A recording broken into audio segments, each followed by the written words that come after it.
Hi good evening everyone, welcome to Garima जैप channel. कैसे हैं आप सब? आई होप आप लोग बहुत ज्यादा अच्छे होंगे। तो guys welcome to one shot series. अब आप सभी को पता चल चुका है कि इस वन शॉट सीरीज में मैं आपको पीपीबी आरबीडब्ल्यूएम की क्लासेस देती हूँ।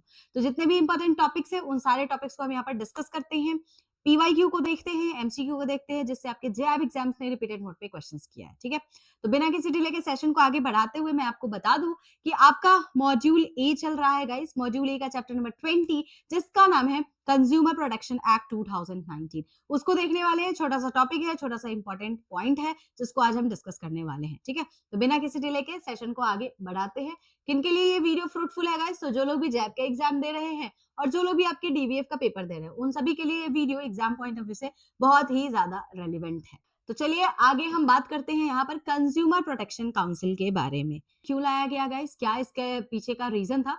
तो to protect and promote consumer rights. तो प्रोटेक्ट करने के लिए, प्रमोट करने के लिए कंज्यूमर राइट्स को कंज्यूमर प्रोटेक्शन काउंसिल को लाया गया, और यहाँ पर अवेयरनेस को भी फैलाने के लिए। ठीक है, तो एजुकेट करने के लिए हमारे कस्टमर्स को कि बेसिकली उनका राइट क्या है, उसके लिए इस काउंसिल को बनाया गया। तो ये काउंसिल कंप्लेन को हैंडल नहीं कर रही थी गाइस, ये सिर्फ अवेयरनेस फैलाने का काम करना, प्रमोट करने का काम करती थी कि कंज्यूमर्स के राइट क्या क्या हैं। ठीक है, इन बैंकिंग सेक्टर, उसको प्रमोट करने का कंज्यूमर प्रोटेक्शन काउंसिल का काम था। तो यही चीज आपको यहाँ पे लिखी हुई है। ठीक है, तो कंज्यूमर रिलेटेड मैटर्स को प्रमोट करना, अवेयरनेस फैलाने का काम है। ठीक है, दे डू नॉट हैंडल कोई भी consumer complain, neither the initial nor the appellate level. तो ये कंज्यूमर के कंप्लेन को हैंडल नहीं करते थे ना।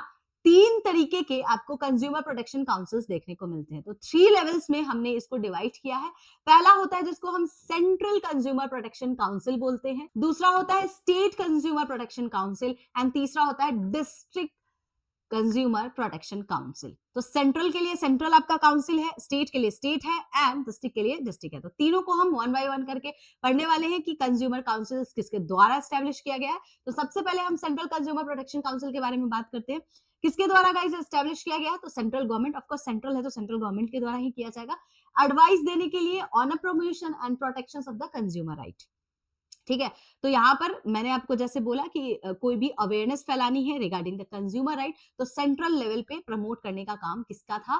तो जितने भी सेंट्रल कंज्यूमर प्रोटेक्शन काउंसिल है उनका काम है ये। ठीक है, तो यहाँ पर मैक्सिमम कितने मेंबर्स की रिक्वायरमेंट होती है इसमें? तो मैक्सिमम आपके 36 मेंबर होते हैं गाइस, याद रखिएगा, जिसमें आपका मिनिस्टर्स आते हैं from the central and state government, member of parliament, department of central government, regulators, chief commissioner, registrar और सेक्रेटरीज ऑफ द स्टेट। तो ये सारे मिलकर के टोटल 36 मैक्सिमम आपके मेंबर्स होते हैं इन the central consumer protection council. ठीक है, जो अवेयरनेस फैलाने का काम करते हैं ना। तो चेयरपर्सन कौन है इसमें, कौन इसको इंचार्ज करता है गाइस? इंचार्ज करता है तो मिनिस्टर इंचार्ज करता है। तो minister incharge of the consumer affair. Member secretary की बात करें तो secretary incharge of the consumer affair. तो कंज्यूमर अफेयर्स के जो भी सेक्रेटरी होते हैं वो मेंबर सेक्रेटरी कहलाते हैं यहाँ पे, और उनके पास ही आपका इंचार्ज होता है। तो सेक्रेटरी के पास बेसिकली जो कंज्यूमर अफेयर्स के सेक्रेटरी होते हैं ना गाइस, उनके पास इसका इंचार्ज होता है। ठीक है, चलिए अब बात करेंगे स्टेट कंज्यूमर प्रोटेक्शन काउंसिल किसके द्वारा एस्टेब्लिश किया गया है? स्टेट गवर्नमेंट के द्वारा। तो मेंबर्स इसमें कौन कौन होते हैं? तो ऑफिशियल एंड नॉन ऑफिशियल दोनों ही मेंबर्स होते हैं गाइस, और मैक्सिमम 10 एडिशनल और मेंबर्स आप यहाँ पर ऐड कर सकते हो। तो चेयरपर्सन इसमें कौन होगा? तो जो भी मिनिस्टर इंचार्ज होगा कंज्यूमर अफेयर्स का। ठीक है, तो वो आपका क्या होता है यहाँ पर? चेयरपर्सन होता है। मीटिंग्स की बात करें तो यहाँ पर नेसेसरी है कि एटलीस्ट साल में 2 मीटिंग्स तो स्टेट लेवल पे होनी चाहिए रिगार्डिंग द प्रमोशंस एंड किस तरीके से अवेयरनेस फैलाया जाए ऑफ द कंज्यूमर राइट्स। ठीक है, उसके लिए स्टेट कंज्यूमर प्रोटेक्शन काउंसिल की मीटिंग साल में 2 बार होना इज मैंडेटरी। ठीक है, यही चीज लिखी हुई है। Now coming to the district consumer protection council, तो ये डिस्ट्रिक्ट लेवल पे अवेयरनेस फैलाते होंगे। ठीक है, तो किसके द्वारा एस्टेब्लिश किया गया है इनको गाइस? तो स्टेट गवर्नमेंट के द्वारा किया गया है एवरी डिस्ट्रिक्ट में। ठीक है, तो आप देखोगे कि इसके जो कंपोजिशन होता है ना, कितने मेंबर्स होते हैं, तो official and non official members होते हैं। इसका चेयरपर्सन डिस्ट्रिक्ट का कलेक्टर होता है, और साल में यहां भी बोला गया है कि जब डिस्ट्रिक्ट लेवल पे कोई भी कंज्यूमर प्रोटेक्शन काउंसिल का अगर मीटिंग किया जा रहा है तो साल में एटलीस्ट 2 बार तो होना ही चाहिए। तो हमने क्या देखा कि अगर आपका सेंट्रल आपका कंज्यूमर प्रोटेक्शन काउंसिल है तो उसके केस में चेयरपर्सन कौन होता है गाइस? तो आपका जो भी मिनिस्टर होता है in charge of the consumer affairs, ठीक है, वही होता है। और दूसरा मैंने सेक्रेटरी बताया था, सेक्रेटरी इन चार्ज होते हैं ऑफ द कंज्यूमर अफेयर्स, जो आपके मेंबर सेक्रेटरी होते हैं। ये किसमें मैंने बताया, सेंट्रल में बताया। स्टेट में कौन होता है, तो स्टेट में चेयरपर्सन कौन होता है गाइस, तो ये भी आपका कौन होता है, minister in charge, minister in charge of consumer affairs, ठीक है, minister in charge of consumer affairs. लेकिन डिस्ट्रिक्ट के केस में कौन होता है चेयरपर्सन, तो डिस्ट्रिक्ट कलेक्टर होता है।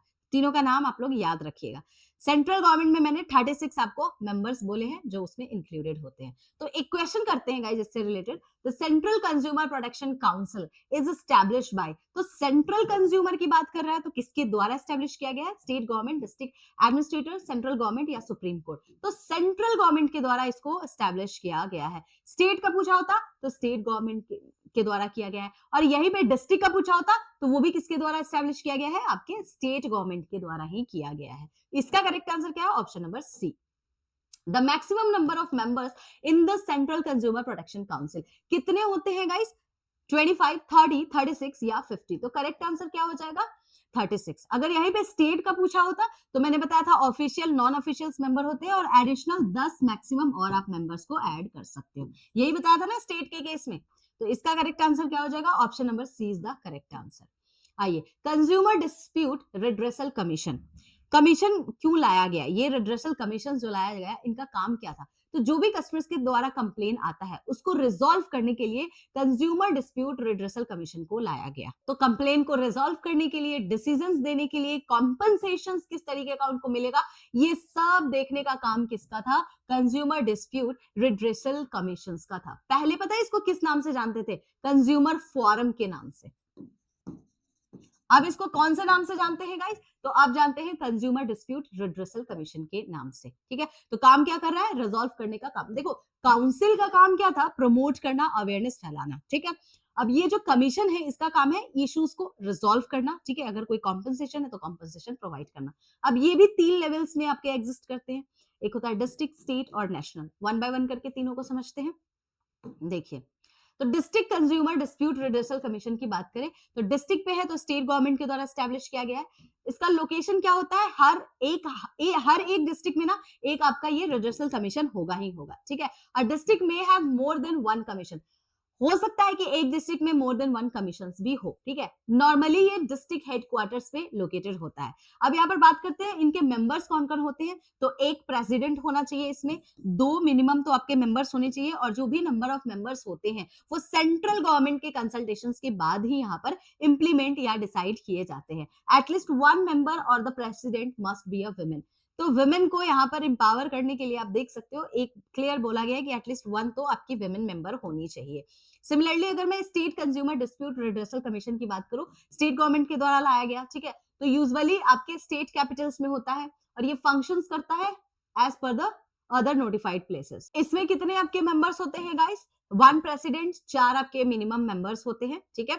और जो नंबर होते हैं अगेन सेंट्रल गवर्नमेंट के कंसल्टेशंस के बाद ही आपको यहाँ पर डाले जाते हैं, एंड एटलीस्ट 1 मेंबर और president must be a women, ठीक है। तो हमने डिस्ट्रिक्ट वाले में क्या देखा था कि मिनिमम 2 मेंबर्स की रिक्वायरमेंट होती है, स्टेट वाले में देखा तो मिनिमम 4 मेंबर्स की आपकी रिक्वायरमेंट होती है। स्टेट लेवल पे ये होता है, यूजुअली स्टेट कैपिटल पे होता है। अपॉइंटमेंट एंड टेन्योर की बात करें, जो भी आपका स्टेट एंड डिस्ट्रिक्ट कमीशन है, तो टेन्योर यहाँ पर लिखा है 4 साल और 65 years of the age whichever is earlier. वापस से आपको रीअपॉइंट किया जा सकता है फॉर अनदर 4 इयर्स, लेकिन अगेन जो मैक्सिमम आपकी एज लिमिट होगी, अगर 65 इयर्स के अंदर आते हो तो ही आपको रीअपॉइंट किया जाएगा अनदर 4 साल के लिए, ठीक है। यही आपको इंपॉर्टेंट पॉइंट है। अपॉइंटमेंट की प्रोसीजर्स की बात करते हैं, तो अपॉइंटमेंट स्टेट गवर्नमेंट के द्वारा किया जाता है on the recommendation of selection committee, जिसमें आपके सिलेक्शन कमेटी में कौन कौन बैठा होता है, तो चीफ जस्टिस होते हैं आपके, हाई कोर्ट के सेक्रेटरी होते हैं कंज्यूमर अफेयर्स के, ठीक है, nominee of the chief secretary of the state के मेंबर होते हैं। तो ये सारे मेंबर्स मिलकर के ना, यानी कि एक चेयरपर्सन है और 2 आपका मेंबर्स होता है। अब ये तीनों ही मिलकर के यहाँ पर डिसाइड करते हैं और अपॉइंटमेंट करते हैं, ठीक है, मेंबर्स का, ठीक है ना। चलिए, तो यहाँ पर नेशनल की बात करेंगे तो सेंट्रल गवर्नमेंट के द्वारा इसको एस्टैब्लिश किया गया है। यूजुअली ये कहाँ होता है, तो जो भी आपका नेशनल कैपिटल रीजन होता है। अब इसमें मे भी आपको हो सकता है कि रीजनल बेंचेस भी हो, तो बेंचेस क्या होता है, बेंचेस का मतलब होता है गाइस कि स्मॉल ग्रुप ऑफ मेंबर्स जो होते हैं कमीशंस, ये एक साथ यहाँ पर बैठते हैं, ठीक है। तो किसी भी केस को रिजॉल्व करने के लिए। तो हर जगह आप बहुत सारे मेंबर्स को लेकर के तो नहीं जा सकते, बहुत सारे मेंबर्स की जरूरत नहीं होती है, प्रेजेंस की जरूरत, तो इसके लिए आप रीजनल बेंचेस भी बना सकते हो। स्मॉल ग्रुप ऑफ जो आपके कमीशन के मेंबर्स होंगे वो सब मिलकर के केसेस को लेकर के एक डिसीजंस लेते हैं कि इंस्टीड ऑफ सभी को आप यहाँ पर इन्वॉल्व करो। कंपोजिशन की बात करते हैं, 1 प्रेसिडेंट, मैक्स मिनिमम आपके कितने होते हैं, 4 आपके मेंबर्स होते हैं। नंबर जो होता है आपके मेंबर्स का वो अगेन प्रिस्क्राइब किया जाता है by the law. At least 1 member और प्रेसिडेंट क्या होनी चाहिए, विमेन होनी चाहिए, ये तो बेसिक है, ठीक है। तो यहाँ पर एक क्वेश्चन करते हैं, the minimum number of the members excluding the president in a district commission is. तो एक्सेप्ट प्रेसिडेंट मिनिमम आपको मेंबर बताना है। तो मैंने आपको बताया था डिस्ट्रिक्ट लेवल पे आपके कितने मेंबर्स होते हैं, 2 होते हैं। यहीं पे स्टेट का पूछा होता तो 4 हो जाते, और अगर नेशनल का पूछता तो वहां भी आपके 4 थे, ठीक है। तो इसका करेक्ट आंसर क्या है, option number B is the correct answer. दूसरा क्वेश्चन है, the president and the member of the state और district commission hold office for. तो कितने टाइम पीरियड के लिए होल्ड करके रख सकते हैं प्रेसिडेंट और मेंबर यहाँ पर ऑफिस को, 3 years or 60 years, whichever is earlier, 5 years or 70 years, whichever is earlier, 4 years or 65 years, whichever is earlier, and 6 year or 65 years, whichever is earlier. Correct answer होगा 4 year और 65 years, whichever is earlier. और वापस इनको reappointment किया जा सकता है for the 4 years, लेकिन आपका जो प्रिस्क्राइब लिमिट होता है एज का वो कितना होना चाहिए, 65, इससे ज्यादा नहीं होना चाहिए। तो option C is the correct answer. Jurisdiction of the consumer dispute resolution commission के बारे में बात करते हैं। ज्यूरिसडिक्शन का क्या मतलब होता है, इसका मतलब होता है पावर और authority to hear and decide the case, ठीक है। तो डिसीजन लेना एक केस को लेकर के, तो उसका पावर और ऑथोरिटी किसके पास होता है, उसी के बारे में यहाँ पे बात करेंगे। तो गाइस ये जो ज्यूरिसडिक्शन होता है, यानी कि जो भी ऑथोरिटी यहाँ पर डिसाइड करती है वो बेस्ड ऑन किस पे करती है, value of the goods and services, ठीक है, location of the opposite parties, location of the complainant और place where the cause actions arises. अब इसका क्या मतलब है कि जो भी गुड्स एंड सर्विसेज के वैल्यू पे किए जा रहे हैं उस पे डिपेंड करता है। कोई अपोजिट पार्टी जो है, यानी कि जो बैंक्स है और जो भी आपका कस्टमर है जो भी कंप्लेन कर रहा है, अब दोनों का लोकेशन कहाँ है और किस प्लेस पे ये वारदात हुआ था, किस प्लेस पे ये प्रॉब्लम अराइज हुई थी, इन चारों पे ही आपका ज्यूरिसडिक्शंस जो है डिपेंड करता है। तो नाउ यहाँ पर बात करेंगे हम कि district consumer dispute redressal commission के बारे में। तो यहाँ पर जो आपकी मॉनिटरी अमाउंट्स होते हैं, यानी कि जो अमाउंट लिमिट होती है कितनी होती है, अगर कोई डिस्ट्रिक्ट कमीशन है, ठीक है, अगर वो हियर कर रहा है आपके कंप्लेन को, तो जो वैल्यू ऑफ गुड्स है, मैंने बोला कि ज्यूरिसडिक्शन हमेशा डिसाइड करता है, डिपेंड करता है वैल्यू ऑफ गुड्स पे। तो अगर value of goods and services जो है उसका अमाउंट अगर 50 लाख से कम है तो उस केस में डिस्ट्रिक्ट कमीशन उस केस को हियर करता है। जैसे एग्जांपल के तौर पे समझो कि कस्टमर ने 30 लाख की एफडी कराई थी, मैच्योरिटी हो गई है, अब बैंक डिनाई कर रहा है, रिफ्यूज कर रहा है, वो 30 लाख का एफडी का मैच्योरिटी के बाद अमाउंट नहीं दे रहा है। तो इस केस में कंप्लेन कहां जाएगा, डिस्ट्रिक्ट कमीशन के पास बैंक कस्टमर जाकर के कंप्लेन कर सकती है, ठीक है। तो अमाउंट कितना होना चाहिए, 50 लाख से कम होना चाहिए। Now where to file case, कहां पे आप फाइल कर सकते हो केस, तो कंप्लेन आप कहां फाइल करते हो, तो जहां भी अपोजिट पार्टी रिसाइड्स कर रही है या कैरीज ऑन द बिजनेस या जहां पे उनका ब्रांच है। तो बेसिकली जहां पे आपके बैंक्स की ब्रांचेस होगी। अगर मान लो more than one opposite party है, अब जैसे मान लो कि एक कस्टमर ने जो 30 लाख का यहाँ पे कंप्लेन किया है उसके बारे में बात करते हैं। मान लो XYZ बैंक के साथ ये दुर्घटना हो गई है इस कस्टमर के साथ। नाउ उस बैंक का ना हेडक्वार्टर मुंबई में है, ठीक है, ये जो पर्सन है ये जयपुर में रहता है, ठीक।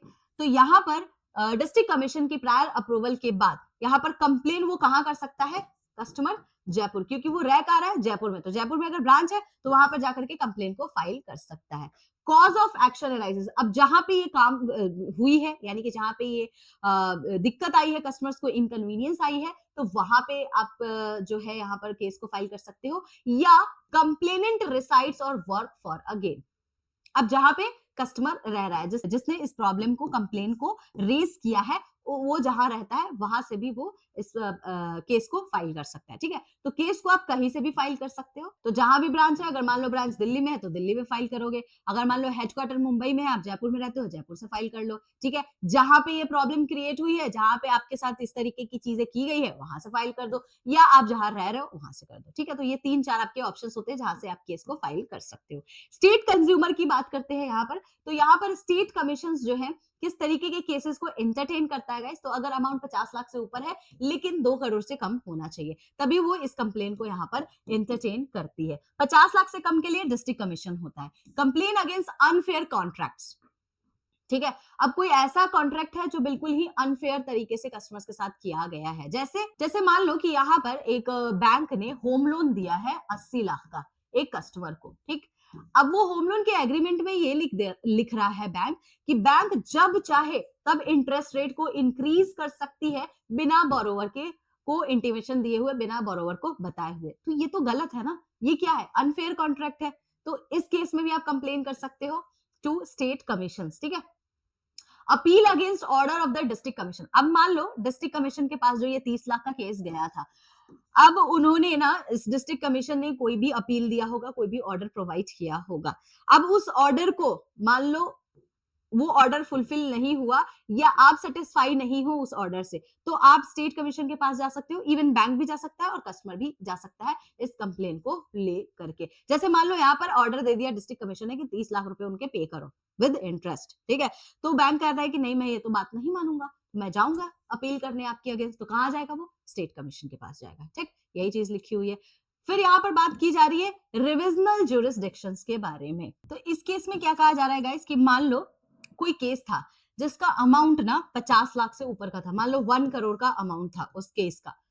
डिस्ट्रिक्ट कमीशन ने उस पे फैसला सुना दिया, जो कि इनको बिल्कुल भी अलाउ नहीं था। क्यों? क्योंकि इनके लिए जो लिमिट एक्सीड की गई है 50 लाख से नीचे होना चाहिए, तभी उस कंप्लेन को ये रिजॉल्व करेंगे, ठीक है। लेकिन इसने एक्सीड कर दिया अमाउंट को और उसके रेजोल्यूशन ये प्रोवाइड कर रहे हैं। तो इस केस में स्टेट कमीशन क्या करेगी, कॉल को रिकॉर्ड करेगी फ्रॉम द डिस्ट्रिक्ट कमीशन या fail to exercise the jurisdiction. अब कोई कस्टमर है जो 20 लाख का केस लेकर के आया है, बिना उसके कंप्लेन को सुने हुए डिस्ट्रिक्ट कमीशन ने उसको रिफ्यूज कर दिया, हियर ही नहीं किया उसको, तो उस केस में स्टेट कमीशन क्या करेगा, स्टेट कमीशन उसमें रिविजनल ज्यूरिसडिक्शन प्रोवाइड करेगा, यानी कि कॉल को रिकॉर्ड करेगा।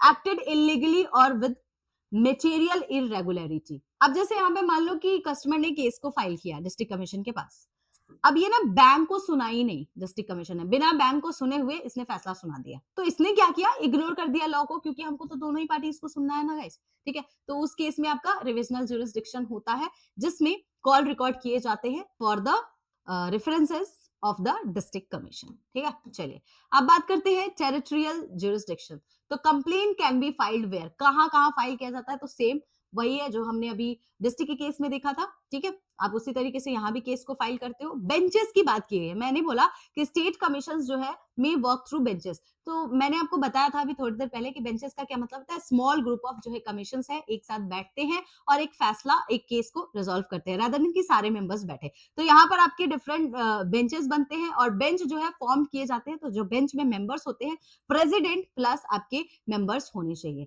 तो दोनों ही प्रेजेंट होने चाहिए, ठीक है। तभी जाकर के आप यहाँ पर कोई भी केसेस को लेकर के फैसला देते हो। ये हेल्प करता है फास्टर आपका और एफिशिएंट केस को रिजॉल्व करने में, ठीक है। अब जितने मेंबर्स हैं सबको बुलाना पॉसिबल नहीं है, तो 2 से 3 मेंबर्स को, कम मेंबर्स को बुलाओ, उनके साथ आपस में बैठ करके आपने अपना फैसला ले लेना है, ठीक है। एक क्वेश्चन करेंगे, the pecuniary jurisdictions of the district consumer dispute redressal commission। तो क्या है आपका, एक मॉनेटरी लिमिट की बात की जा रही है for the district dispute redressal commission के लिए। तो कितने तक का कंप्लेन का अमाउंट रहेगा, तो डिस्ट्रिक्ट कमीशन उसको हेयर करता है guys, up to 20 lakh, up to 50 lakh, up to 50 lakh to 2 crore या अबव 2 करोड़। तो इसका करेक्ट आंसर क्या हो जाएगा, अप टू 50 लाख। और स्टेट वाले के लिए क्या है, 50 लाख से ऊपर होना चाहिए, लेकिन 2 करोड़ से नीचे का अमाउंट होना चाहिए, ठीक है ना। तो ये आपको याद रखना है। ऑप्शन बी क्या हो जाएगा, करेक्ट आंसर हो जाएगा इस क्वेश्चन का, ठीक है। चलिए आगे चलते हैं। तो यहाँ पर हम बात करेंगे कंप्लेंट्स टू द स्टेट और नेशनल कमीशंस के बारे में। तो जैसे डिस्ट्रिक्ट कमीशंस के केस में हियरिंग्स होती है, सेम आपका स्टेट और नेशनल कमीशंस के केस में होता है। बस आपका लेवल यहाँ पर क्या हो जाता है गाइस, बदल जाता है। तो कैसे होता है, कस्टमर कंप्लेन लेकर के जाएगा रिगार्डिंग द बैंक्स, ठीक है, टू द स्टेट या नेशनल कमीशन के पास।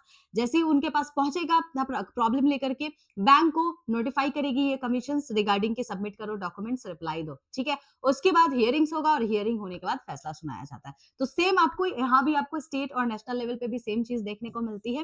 देखिए यहाँ पर अगर किसी भी प्रकार का अनफेयर टर्म्स का इस्तेमाल किया गया है, ठीक है, तो उसको नल और वॉइड करने का पावर होता है स्टेट और नेशनल कमीशन के पास। अब जैसे मान लो बैंक ने अनफेयर तरीके से कोई चार्जेस ले लिए हैं कस्टमर से, ठीक है, अनफेयर तरीके से इंटरेस्ट रेट को बढ़ा दिया है, तो उस केस में अगर कस्टमर कंप्लेन लेकर के स्टेट या कमीशन नेशनल कमीशन के पास पहुंचता है, तो उस केस को उसी वक्त रद्द कर दिया जाता है, यानी कि जो भी वर्डिक्ट सुनाया गया था उसके बिहाफ पे उसको कैंसिल कर दिया जाएगा। क्यों? क्योंकि वो अनफेयर कॉन्ट्रैक्ट था।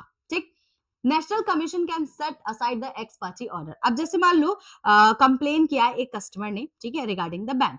अब बैंक ना उस हियरिंग वाले दिन वहां पे पहुंची ही नहीं, ठीक, तो वहां पर डिस्ट्रिक्ट और स्टेट कमीशन ने एक फैसला सुना दिया।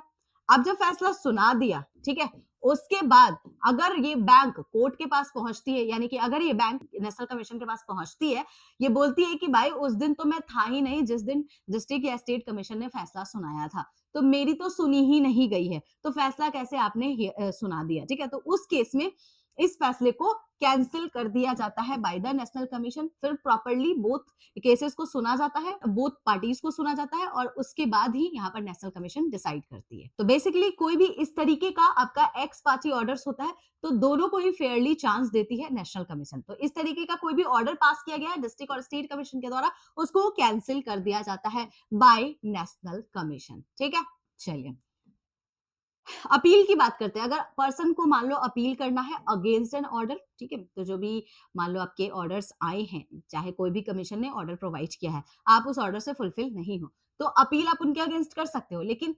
50% अमाउंट्स आपको उस ऑर्डर अमाउंट का पे करना होगा। ठीक है, तो देखो जैसे मान लो यहाँ पर कमीशन ने, डिस्ट्रिक्ट कमीशन ने फैसला सुनाया कि 30 लाख रुपए तक आपको पे करने हैं, जो रॉन्गफुली आपने जो है चार्ज किया है कस्टमर से, या आपने मैच्योरिटी के बाद उनके एफडी का अमाउंट 30 लाख का नहीं दिया, तो आप उनको पे करोगे।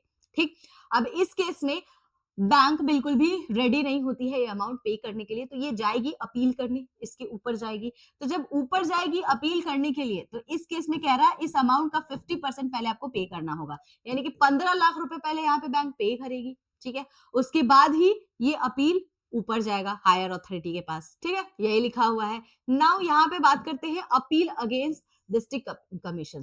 तो अगर आप डिस्ट्रिक्ट कमीशन के अगेंस्ट अपील करना चाहते हो, तो स्टेट कमीशन के पास आप अपील कर सकते हो विद इन 45 डेज। तो क्लियरली यहाँ पे लिखा है, मान लो डिस्ट्रिक्ट कमीशन ने फैसला सुनाया, आप नहीं खुश हो उस फैसले से, इस केस में आप स्टेट कमीशन के पास जा सकते हो, लेकिन आप अपील कब तक कर सकते हो? 45 दिन के अंदर। जैसे इनका वर्डिक्ट आया 45 डेज के अंदर आप कर दो। एक्सटेंशन अलाउ किया जाता है अगर कुछ भी आपका जैसे मान लो जेन्यून होता है, तो उसके इसमें एक्सटेंशन प्रोवाइड किया जाता है। No appeal if the order pass through the mediation settlement. मान लो यहाँ पर पीसफुल सेटलमेंट हो गए हैं मेडियोकर की मदद से, ठीक है, यहाँ पर बैंक और जो कस्टमर है उन दोनों के बीच में मेडिएटर जो था, इनने मिल करके दोनों का पीसफुल सेटलमेंट करा दिया। अब उसके बाद भी आप अपील करने जा रहे हो, ये पॉसिबल नहीं है। तो वही चीज लिखा है कि अगर सेटलमेंट हो चुका है पीसफुली, ठीक है, न्यूट्रल पार्टीज के द्वारा, तो आप उसको अपील नहीं कर सकते हो। Appeal to the national commission, आप अपील कर सकते हो नेशनल कमीशन को, लेकिन कौन सा अपील करोगे? जो भी स्टेट कमीशन के फैसले आए हैं, आप नहीं खुश हो, तो उस केस में विद इन 30 डेज आपको करना होता है। अगेन एक्सटेंशन आपको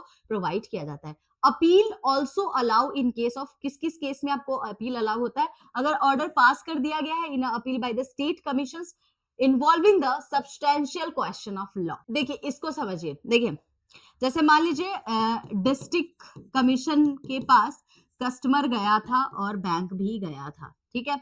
अब मान लो यहाँ पर डिस्ट्रिक्ट कमीशन ने ये फैसला दे दिया बैंक को, दोनों पार्टीज को सुनने के बाद, कि आपको 3 लाख रुपए रिफंड करने होंगे कस्टमर को। नाउ बैंक ने कहा कि नहीं भाई, हमको तो इसके ऊपर जाकर के अपील करना है, मैं तो खुश नहीं हूं इस डिसीजन से। वो गया स्टेट कमीशन के पास। तो जैसे ये स्टेट कमीशन के पास गया, तो स्टेट कमीशन ने यहाँ पर बोल दिया कि banking is not a service under the consumer law.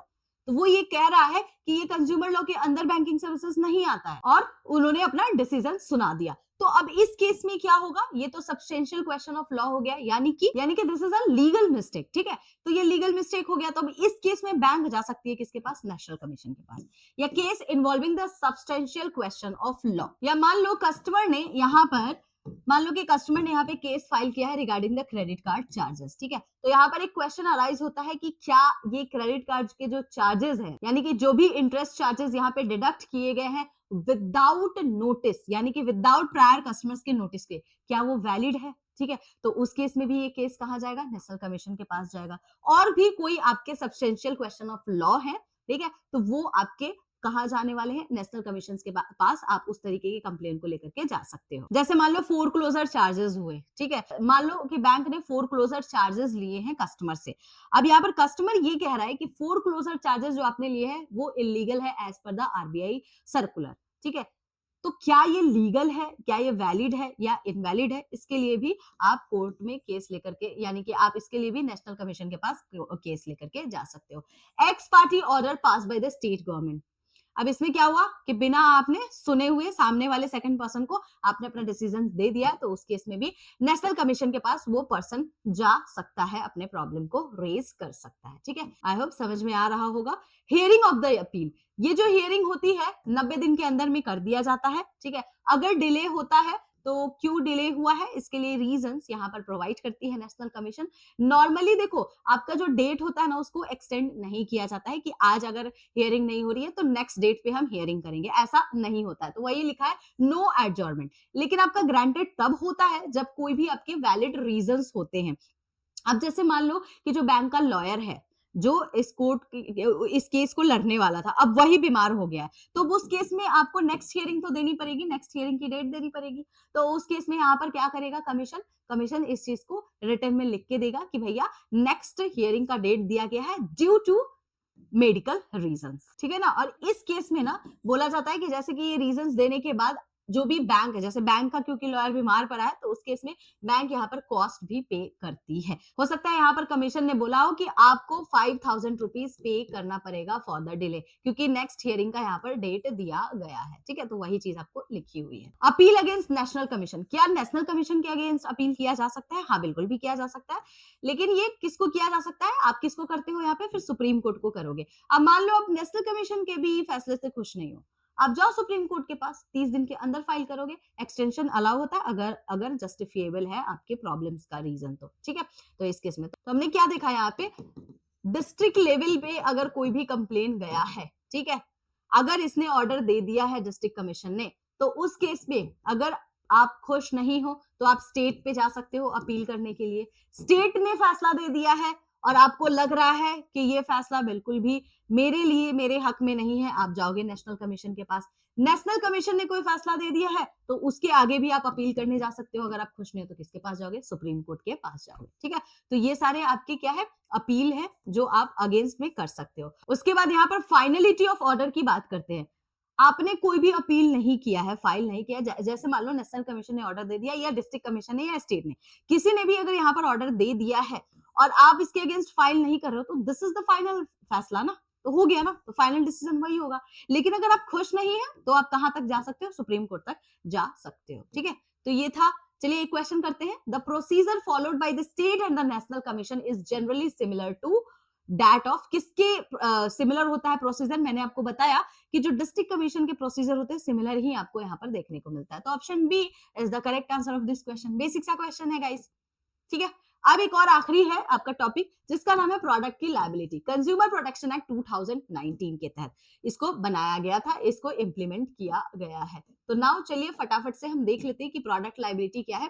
Consumer protection act 2019 ने इंट्रोड्यूस किया एक कॉन्सेप्ट को जिसको हम बोलते हैं प्रोडक्ट लायबिलिटी, ठीक है। तो प्रोडक्ट लायबिलिटी का क्या मतलब है, अगर कोई भी कस्टमर आपसे प्रोडक्ट लेता है और उस केस में अगर वो प्रोडक्ट सही नहीं है या हार्म कर रहा है कंज्यूमर को, ठीक है, तो उस केस में उस प्रोडक्ट के रिगार्डिंग कंप्लेन कर सकता है कंज्यूमर। तो इसी के लिए आपको इस कॉन्सेप्ट को, प्रोडक्ट लायबिलिटी के कॉन्सेप्ट को under the consumer protection act 2019 के तहत लाया गया है, जहां पे आप कंपनसेशंस के लिए क्लेम कर सकते हो harm caused by the defective product. अब एक बेसिक एग्जांपल लेते हैं, जैसे कि मान लो आप एटीएम में जाते हो, अब वो एटीएम माल फंक्शनिंग था, मतलब प्रॉपर्ली वर्क नहीं कर रहा था, आप उस एटीएम में चले गए और आपने ट्रांजेक्शन कर दिया 5,000 रुपए का। अब ये 5,000 रुपए डेबिट तो हो गए लेकिन कैश तो निकल के आया नहीं। भाई क्यों नहीं निकल के आया, क्योंकि आपने जो भी एटीएम्स का इस्तेमाल किया था वो प्रॉपर्ली वर्क नहीं कर रहा था।